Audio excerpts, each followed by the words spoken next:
Millions of American jobs start right here.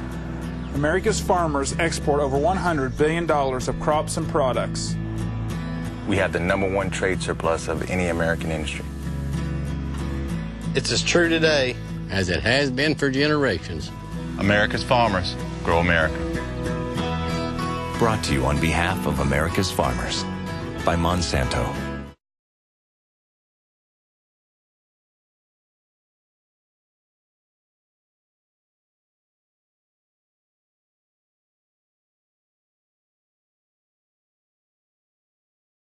Well, I grew up in Lincoln, Nebraska, and I fell in love with a rancher at the University of Nebraska. My husband, Bruce, and I have been married 42 years. We have 3 sons, and we have a family cattle ranch in the Nebraska Sandhills. And so I fell in love with that rancher, and we were very, very fortunate that we were able to raise our 3 kids out there in the Sandhills of Nebraska and rural Nebraska.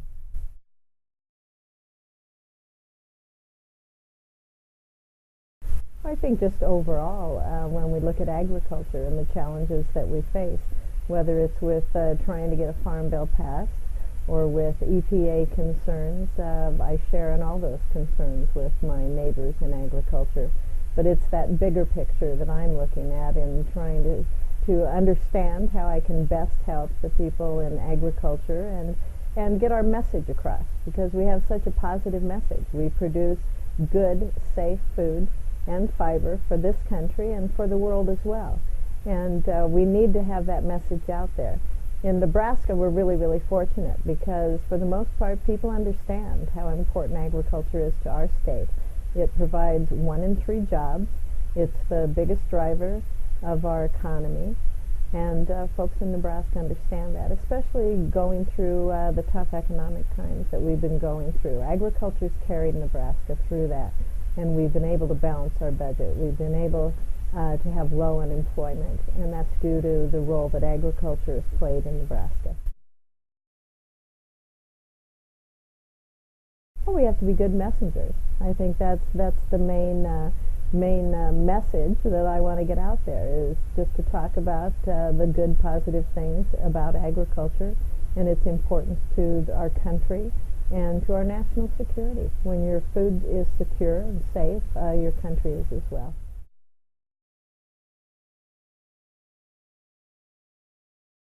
Well, you know, when I was campaigning for the last year and a half, one of the platforms that I ran on was to reduce those burdensome regulations.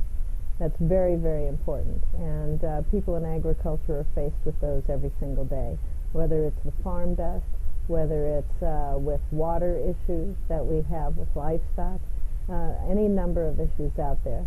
And when I campaigned, I would always say to people, you know, it sounds good to say we need to reduce regulations, but I challenge all of my constituents that they need to tell me specific regulations that they feel are too burdensome and that don't make sense, because we need to have common sense regulations. We all want clean air, we all want clean water, but they need to be common sense, and that's what we have to move forward on.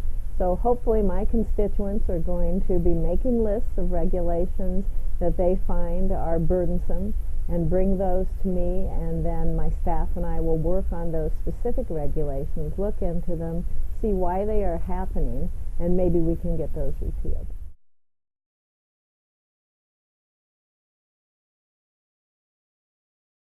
You know, we have to have crop insurance. That's the #1 priority for the farmers and the farm organizations that I talk to who are in my state.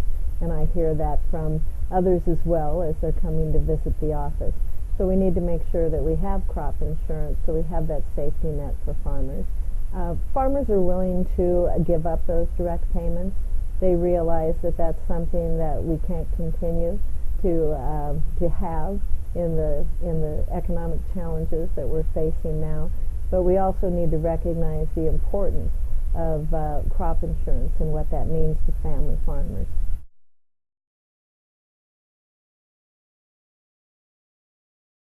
Well, I started off as a school board member, and I served on a school board for about 20 years.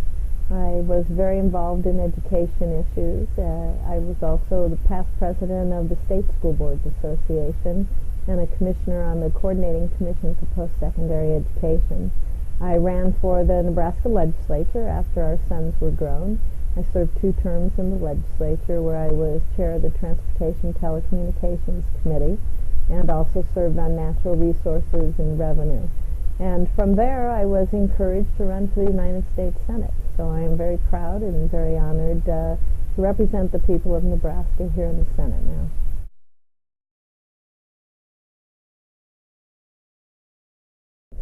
You know, transportation is an issue that I believe is a very serious one, and that's because it's a core duty, it's a core responsibility of government.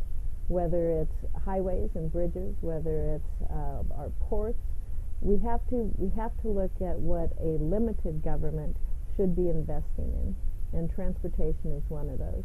When I was serving in the legislature, I am conservative. I believe in a limited government. And I had 4 priorities of government at the state level. And those were public education, public safety, public infrastructure, and taking care of those who truly can't care for themselves.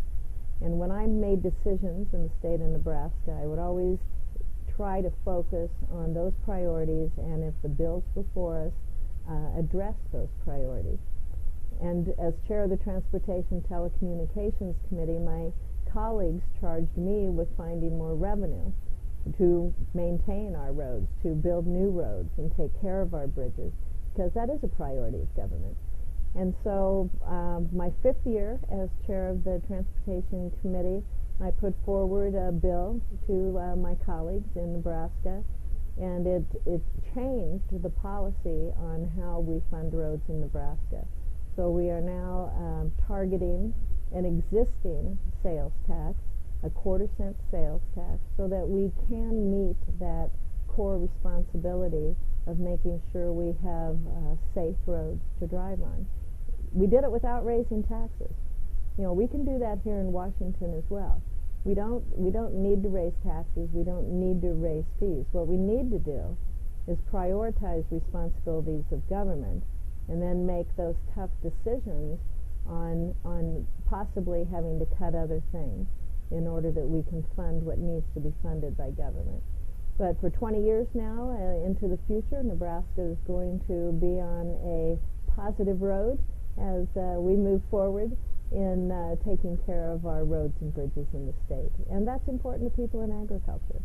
It's so important because that's how we move our goods, and that's how commerce moves in the state.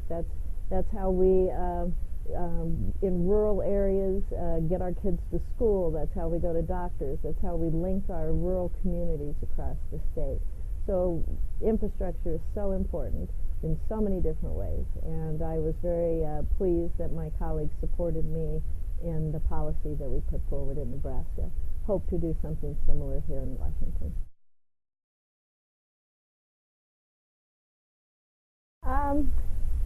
About my background, well, I was raised in Lincoln, as I said. My mom and dad were always very, very supportive. I have 2 older brothers, and they just always taught us that we needed to work hard. We needed to enjoy what we do, and I guess that's where my philosophy comes, that you should do something that you love, because then you're going to be happy and you're going to be successful.